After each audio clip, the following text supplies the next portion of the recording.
ভারতীয় সেনাবাহিনীর বিরুদ্ধে অবমাননাকর মন্তব্যের জন্য পশ্চিমবঙ্গের সোশ্যাল মিডিয়ার এক প্রভাবশালীকে গ্রেপ্তার করা হয়েছে।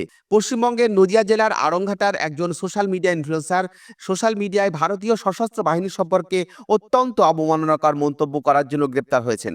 শনিবার পুলিশ জানিয়েছে, গ্রেপ্তারকৃত ব্যক্তির নাম আড়ংঘাটার বাসিন্দা বিশ্বজিৎ বিশ্বাস। শুক্রবার গভীর রাতে তাকে গ্রেপ্তার করা হয় এবং শনিবার বিকালে নদিয়া জেলার একটি আদালতে তাকে হাজির করা হয়। পুলিশ কর্মকর্তার মতে, আদালতে হাজির করার পর অভিযুক্ত ব্যক্তি তার কাজের জন্য আন্তরিকভাবে ক্ষমা চেয়েছেন। সোশ্যাল মিডিয়া ইনফ্লুয়েন্সার বিশ্বজিৎ বিশ্বাসের বিরুদ্ধে তার প্রতিবেশীদের পাশাপাশি তার কিছু বন্ধুর কাছ থেকে একাধিক অভিযোগ পাওয়ার পর পুলিশ তার বিরুদ্ধে ব্যবস্থা নেয়। সোশ্যাল মিডিয়া প্ল্যাটফর্মটি তিনি ভারতীয় সশস্ত্র বাহিনীর বিরুদ্ধে কুৎসা ছড়ানোর জন্য ব্যবহার করতেন। পুলিশের কাছে অভিযোগ, ভারতীয় সশস্ত্র বাহিনী সম্পর্কে অবমাননাকর পোস্ট করার পাশাপাশি বিশ্বজিৎ বিশ্বাস প্রায়ই ফেসবুক লাইভে আসতেন এবং লাইভ সেশনের সময় তিনি অত্যন্ত আপত্তিকর এবং অবমাননাকর ভাষা ব্যবহার করে ভারতীয় সশস্ত্র বাহিনী এবং কর্মরত কর্মীদের গালিগালাজ করতেন।